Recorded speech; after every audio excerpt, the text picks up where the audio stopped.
என்னடா இனிமே பார்த்துட்டு இருக்கான்னு நினைக்கிறீங்களா? ஒண்ணும் இல்லைங்க. ஒரு தூக்கணாங்குருவி கூட எவ்வளவு அழகா வந்து வாயிலே வந்து அந்த இலைத்தலையெல்லாம் கொண்டு வந்து வீடு கட்டுதுன்னு பாத்தீங்களா?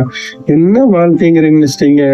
என்னடா வாழ்க்கை இது? எப்ப பார்த்தாலும் பிரச்சனையே பிரச்சனை. யாருக்கு பிரச்சனை இல்லாம இருக்கு? அந்த தூக்கணாங்குருவி பாருங்க எவ்வளவு அழகா வீடு வாயில ஜீவனுங்க. எவ்வளவு அழகா வீடு கட்டி மழையில இருந்து வெயில்ல இருந்து இயற்கை சீற்றத்துல இருந்து அதை காப்பாத்தி அதோட குழந்தை குஞ்சு எல்லாம் வளர்த்துறது இல்லையா? அது மாதிரிதாங்க நம்மளுக்கும் எல்லா பிரச்சனைக்கும் தான் செய்யும். உலகத்துல எல்லாமே பிரச்சனை தான். எங்க எதுவுமே எல்லாத்துக்கும் பிரச்சனை தான். ஒரு நாய்க்கும் கூட பிரச்சனை தான். நம்மளுக்கு சாப்பாடு கிடைக்குமா கிடைக்காதுன்னு அங்கேயும் ஓடிட்டு இருக்கு. எறும்பு அப்படிதான் லைனா வந்துட்டே இருக்கு. இப்படி கை வச்சு பாருங்க, நம்மளுக்கு அதுக்கு ஒரு தடை வந்துருச்சுன்னு சொல்லி போட்டு ஒண்ணு திரும்பி போகாது, இல்லாட்டி அது சோர்ந்து உட்காந்துடாது. ஒண்ணு இந்த விரலை சுத்தி போகும், இல்லாட்டி விரல் மேல ஏறி போகும். அதே மாதிரிதாங்க வாழ்க்கைங்க. ஒரு தடை வந்து விட்டால் உலகம் வந்து பறந்து விரிந்து கிடக்குது. சரி, எத்தனையோ வேலை வாய்ப்புகள் கொட்டி கிடக்குது. உலகம் இதோட முடிஞ்சு போறதில்லை. கடன் சுமையில போன வாரம் டிவில பானிமலை போட்டு காமிச்சாங்க. 4 பேர் குடும்பத்தால் தற்கொலை பண்ணிட்டாங்க சென்னையில. எவ்வளவு ஒரு வேதனையாக தெரியுங்களா?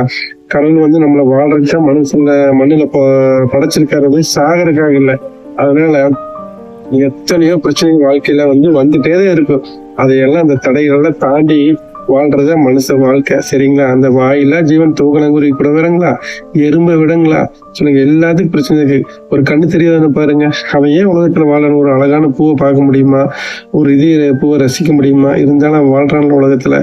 அவனை விடவாங்க நம்மளாம்.